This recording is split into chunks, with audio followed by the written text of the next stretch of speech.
할렐루야. 오늘은 에베소서 2장 8절 말씀을 중심으로 하나님의 선물 두 가지, 은혜와 믿음에 대하여 함께 말씀을 나누고자 합니다. 자, 여러분, 믿음이란 무엇일까요? 자, 대답은 오늘 본문 에베소서 2장 8절 말씀을 가지고 나눌까 합니다. 너희는 그 은혜에 대하여 믿음으로 말미암아 구원을 받았으니 이것은 너희에게서 난 것이 아니요 하나님의 선물이라. 아멘. 자, 오늘 본문의 말씀을 통해서 우리는 믿음을 두 가지 성격으로 구분해 볼 수가 있겠습니다. 하나는 믿음이란 하나님의 선물이고, 또 하나는 믿음으로 말미암아 구원을 받을 수 있다. 자, 이 두 가지로 정리해 볼 수가 있겠는데, 그렇습니다. 믿음이란 전적으로 하나님의 선물입니다. 사람들은 생각하기를 은혜는 하나님이 주시는 것이고 믿음은 내가 노력해서 얻는 것이라고 생각을 합니다. 과연 그럴까요? 자, 그래서 내 의지대로 믿음을 가지려고 애를 씁니다. 무슨 문제가 생기면 자신의 믿음이 부족한 것이라 생각을 해요. 내가 새벽 기도를 안 나가서, 주의를 안 지켜서, 내가 봉사를 또 전도를 안 해서 그렇게 된 것이라고 하는데, 이것은 오해입니다. 제가 드린 말씀이 아니고 오래전에 하용조 목사님이 이 말씀을 하시길래 제가 그 말에 대해서 곰곰이 생각을 하면서 오늘 말씀을 준비하게 되었다라고 말씀을 드리죠. 예, 그렇습니다. 믿음은 내가 노력해서 얻는 것이 아니라 하나님이 주시는 선물인 것입니다. 주시는 믿음을 내가 받지 않으면 아무리 내가 믿음을 갖고 싶어도 올바른 믿음을 가질 수가 없습니다. 믿음의 주인공은 내가 아니고 하나님이기 때문에 그렇습니다. 또 믿음이란 구원에 이르게 하는 유일한 절대 방법인데요. 믿음이 있으면 불가능이 가능하게 바뀌게 되고, 믿음이 있으면 기적을 만들어냅니다. 믿음은 희망을 만들어냅니다. 또 믿음은 여러 가지 장애를 제거시킵니다. 그러나 그것은 믿음의 작은 변두리이지 결코 핵심은 아닙니다. 우리는 자꾸만 핵심을 피해 변두리만 붙잡고 있을 터인데, 그것은 조금 전에 말씀드린 그런 것들은 다 변두리예요. 믿음의 가장 핵심적인 본질은 믿음으로 인하여 구원에 이르게 하는 것. 바로 이것이 믿음인데요.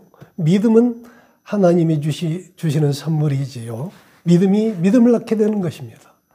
나의 행위로 뭔가 열심히 노력해서 봉사해서 그렇게 해서 믿음이 생기는 것이라기보다는, 믿음은 믿음을 낳고 또 그러한 믿음의 가속도가 붙게 되면 우리의 믿음이 더욱 깊어지고 넓어지게 되어지는 것이라고 합니다. 믿음이 우리에게 열정을 주지만 열정이 모두 믿음은 아닌 것이에요. 믿음은 우리에게 능력을 주지만 능력이 믿음의 전부가 아닙니다. 믿음의 가장 중요한 핵심은 구원임을 잊지 마시기 바랍니다. 믿음은 전적으로 그래서 하나님의 선물이고 또 은혜인 것입니다. 하나님 앞에 가면 갈수록 나는 작아지고 회개하게 되고 머리 숙이게 되고 예배 드리게 됩니다. 이게 믿음인 것이죠. 그러나 대부분의 사람들은 자기가 만들어 놓은 그런 믿음을 믿음이라고 생각하는 경우가 있습니다. 자기가 경험하고 생각한 믿음. 자, 이런 것들을, 자, 이러한 믿음의 틀을 각자 만들어 놓고 거기에 맞추는 거예요. 그 결과 모든 게 잘 되는 줄 알았는데 나중에 문을 열어보면 이루어진 게 하나도 없는 것이죠. 왜일까요? 그것은 내가 만들어 놓은 함정이었기 때문에 그렇습니다. 그것은 내가 만들어 놓은 최면일 것입니다. 그러한 최면을 나의 믿음이라고 잘못 생각하고 있는 것이죠. 내가 만들어 놓은 거품을 빼내는 과정이 필요합니다. 이제 나는 가진 게 없어요. 내 믿음은 보잘것없군요. 주님, 저를 도와주시옵소서. 이게 바로 우리의 가난한 심령인 것입니다. 나는 하나님 말씀을 제대로 볼 수 없고 진리를 들을 수 없고 말할 수 없는 보잘것없는 자입니다. 그러한 저에게 귀를 기울여 주시고 눈을 주시옵소서. 입을 열어 당신을 온전히 증거하게 하옵소서. 이런 마음으로 나아가야만 하는 것입니다. 여러분, 진짜 마음은 하나님이 주시는 거예요. 그래서 진짜 믿음은 그래서 약속인 것입니다. 진짜 믿음은 말씀이에요. 진짜 믿음 안에는 예수님이 계십니다. 예수님, 그분은 한 번도 우리에게 실망시키신 적이 없습니다. 한 번도 우리를 배신한 적이 없어요. 그가 하신 말씀은 반드시 이루어지는 분이심을 믿으시기 바랍니다. 이것이 주님을 향한 우리의 신뢰이고 우리를 향하신 하나님의 무한하신 사랑이고 신뢰인 것입니다. 여러분, 진짜 믿음은 하나님이 주시는 거예요. 진짜 믿음은 약속입니다. 예. 그래서 믿음 있는 사람의 특징은 두 가지가 있는데 그중 하나가 기다림입니다. 믿음으로 산다는 말은 기다림으로 산다는 거예요. 그래서 기다리지 못하는 사람은 믿음이 있다고 할 수가 없겠죠. 자, 그리고 또 하나의 믿음의 특징은 신실함입니다. 신실하게 변함없이 따르는 것, 이것이 바로 믿음인 것입니다. 믿음이 왜 중요하냐 하면 예수님으로 인하여 구원을 얻는 진리가 바로 여기에 있기 때문에 그렇습니다. 사도행전 16장 31절, 또 요한복음 1장 21절, 1장 12절 말씀, 그리고 요한복음 5장 24절의 내용이 바로 그거예요. 믿음을 얻는 자는 구원을 얻고 하나님 자녀되는 권세를 얻게 되고 영생을 얻게 되는 것. 바로 그러한 것을 주님은 우리에게 말씀하고 계십니다. 아멘입니까? 네, 아멘입니다. 여러분, 이게 가슴에 와 닿아야 돼요. 그래야 용서가 되고 능력이 생기고 하나님 나라를 사모하게 됩니다. 그러면 온전한 믿음이란 어떤 것일까요? 그것은 아브라함의 믿음을 통해서 살펴보도록 하겠습니다. 오늘 본문의 말씀 창세기 12장 1절로 3절 말씀을 함께 조금 전에 봉독에 올렸죠.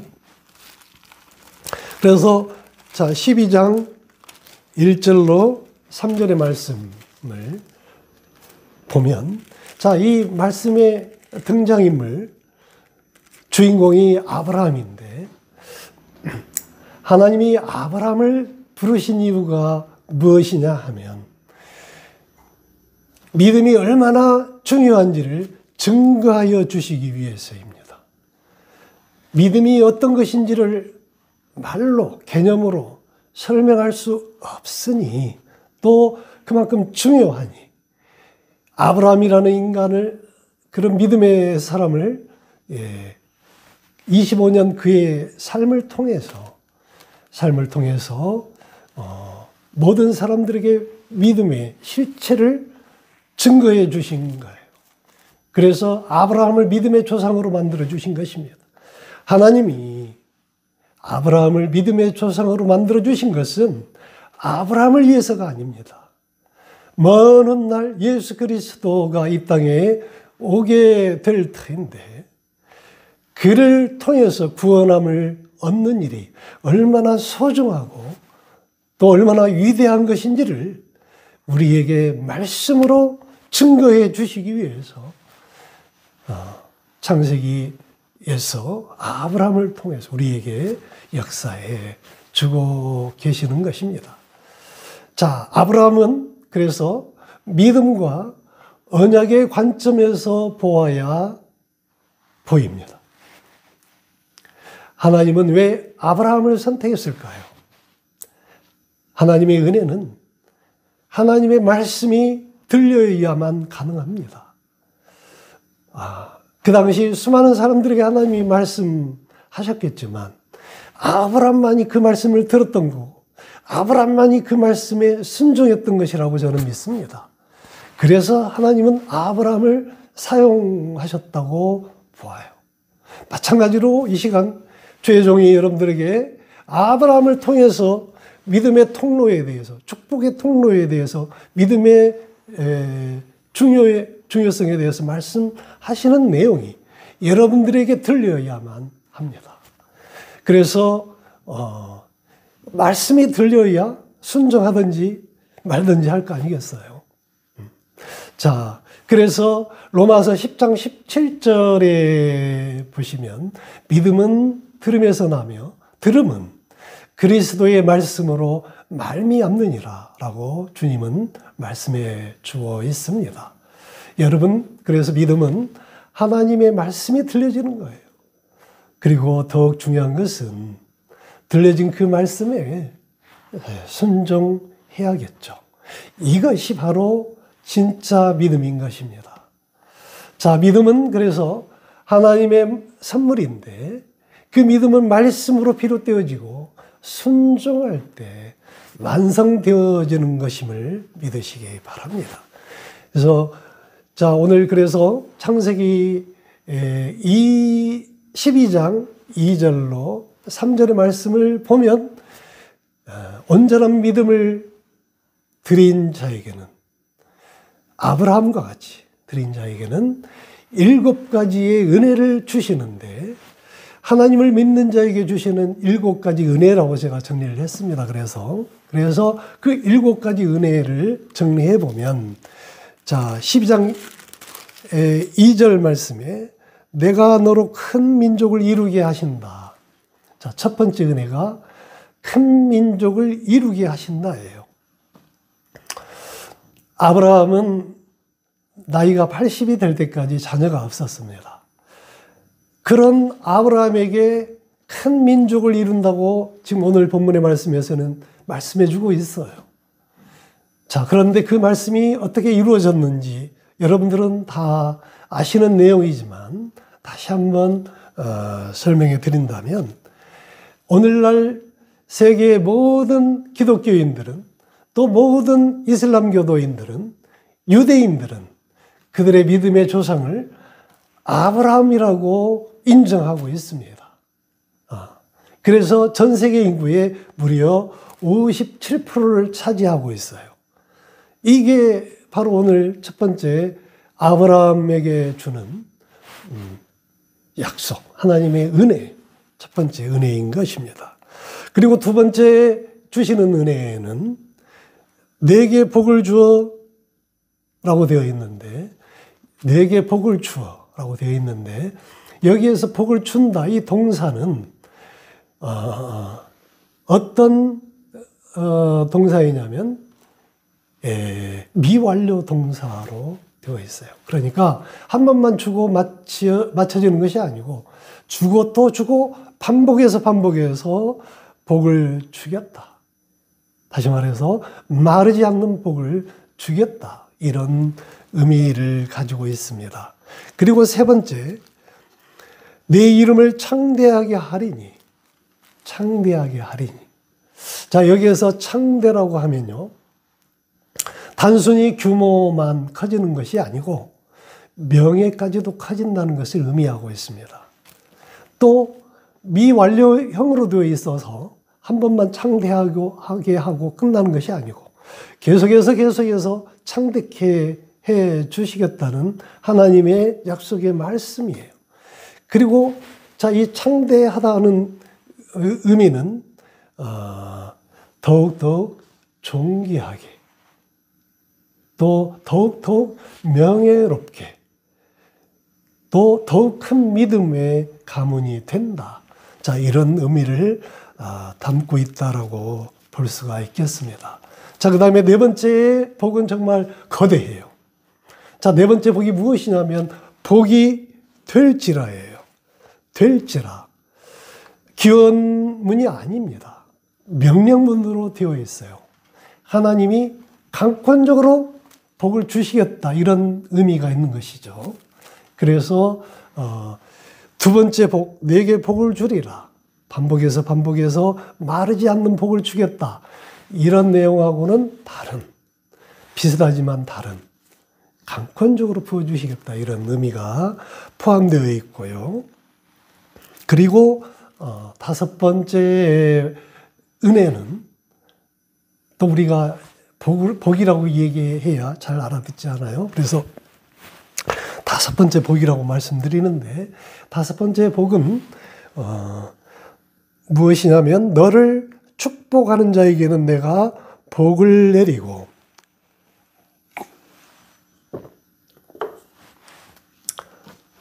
너를 축복하는 자를 내가 복을 내린다. 이 말은 하나님과 아브라함을 동일시하는 의미를 가지고 있어요. 하나님이 아브라함을 동일시하는 거예요. 그래서 아브라함을 축복하면 하나님이 나에게 축복하는구나 라고 생각하고 아브라함을 축복하는 자를 축복하시겠다, 이런 의미가 있죠. 자, 우리는 이 은혜를 늘 생각하면서 옆에 있는 믿음의 공동체들을 늘 서로 축복해주는, 그래서 하나님으로부터 넘치는 축복을 받는 그런 은혜의 일꾼들이 다 되어지시기를 예수님의 이름으로 축복합니다. 자, 그리고 여섯 번째 주어지는 복이 무엇이냐면, 자, 너를 저주하는 자에게는 내가 저주하리니. 자, 이 저주란 말은요, 앞에 있는 저주와 뒤에 있는 저주가 달라요. 앞에 있는 저주라는 단어는 누군가가 믿음의 사람을 억울하게 만들고 뒷담을 해서 없는 죄를 뒤집어 씌우는 행위, 그래서 억울하게 만드는 그런 것을 말하죠. 자, 그리고 이 저주하는 자를 뒤에 내가 저주하리니, 여기에서 말하는, 뒤에 말하는 저주는 젖지. 하나님이 심판하겠다, 이 말이에요. 하나님이 심판하겠다. 따라서 어느 누구도 축복의 통로인, 믿음의 통로인 나의 백성들, 하나님의 백성들에게는 절대로 저주하지 못하도록 눈동자와 같이 지켜보아 주시겠다. 자, 이런 의미가 담겨 있는 것인데, 자, 앞에서 말하는 축복에서는 복수형으로 쓰여 있어요. 복수형으로.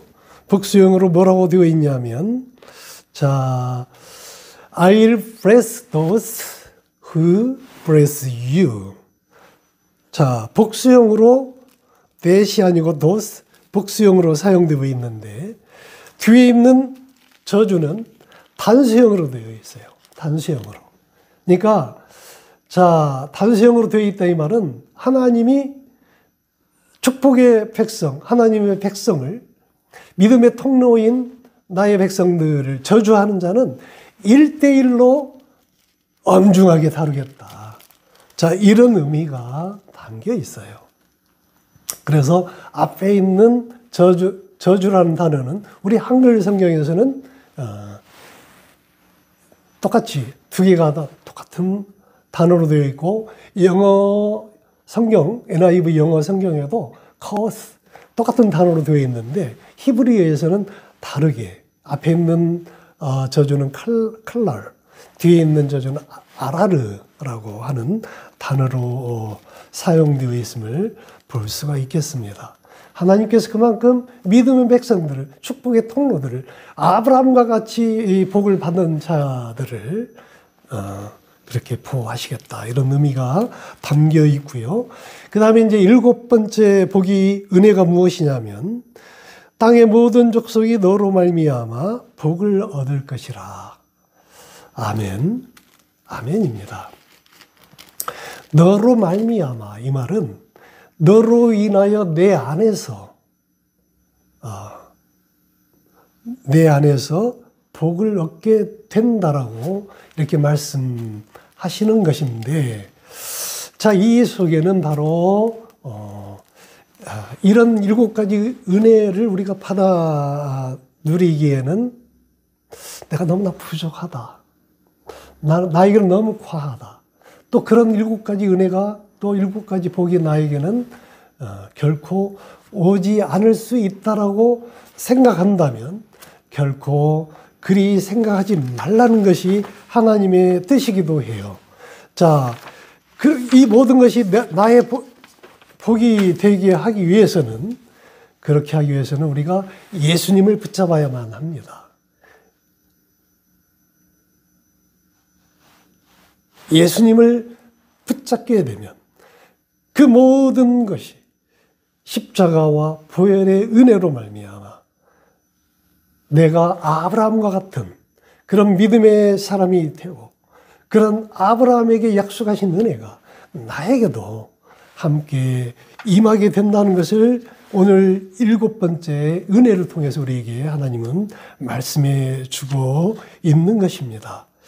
자, 그래서 마태복음 1장 1절에 보면 아브라함과 다윗의 자손 예수라고 되어 있는데, 바로 그 계보를 이어서 우리 또한 아브라함의 후손으로서 아브라함을 믿음의 통로로 하여 십자가의 아래에 그 보혈의 은혜가 나에게 7가지 은혜로 임하게 된다는 것을 말씀해 주고 있는데, 이런 7가지 은혜는 그냥 주어지는 것이 아니고, 자, 오늘 본문 창세기 12장 1절에 보면 뭐라고 되어 있느냐. 너의 고향과 친척과 아버지의 집을 떠나 내가 내게 보여줄 땅으로, 그러니까 가나안이죠, 땅으로 가라. 떠나고 갔을 때 이 은혜를 베풀어 주신다라고 말씀해 주고 있는 거예요. 이 말씀이 저와 여러분에게 들려지는 은혜가 있기를 바라겠습니다. 이 말씀이 여러분들에게 들려지고 그 의미를 깨닫게 된다면 여러분들 또한 아브라함과 같이 7가지 주어지는 은혜를 받아 누리는 온전한 믿음의 주인공이 다 되어지는 줄 믿으시기 바랍니다. 자, 그래서 여기에서 말하는 떠나라고 하는 것들은 우리가 늘 붙잡고 있는 우상의 문화, 그리고 죄의 땅, 이러한 것들에서 떠나라는 것이죠. 지난 일주일 동안 우리가 어떤 땅에서 거하였는지 한번 돌이켜보시고, 결코 주님 보시기에 기뻐하는 그러한 모습이라고 한다면 기꺼이 지난 일주일 동안 머물렀던 그 땅에서 벗어나서 이제 교회의 문을 나서고 세상을 향하여 나아갈 때는 바로 온전한 믿음을 가지고 7가지 은혜를 받아 누리는 주인공의 축복의 통로라는 자부심을 가지고 마음껏 세상을 향해 나아갈 수 있는 저와 여러분이 되어지시기를 주의 이름으로 축복합니다. 믿음의 통로인 아브라함을 통해서, 오늘 말씀을 통해서 그리스도의 십자가 아래서 보혈의 은혜 아래에서 하나님이 주시는 그 믿음과 은혜로 축복 2025년 승리의 삶을 살아가는 저와 여러분이 되어지시기를 주님의 이름으로 축복하고, 그런 믿음으로 오늘 말씀을 함께 나누었음을 늘 생각하시면서 일주일 동안도 주의 사랑 안에 거하시고 늘 오늘 부어주시는 7가지 은혜를 받아 누리는 축복의 통로들이 다 되어지시기를 예수님의 이름으로 축복하고 축복합니다. 기도하시겠습니다.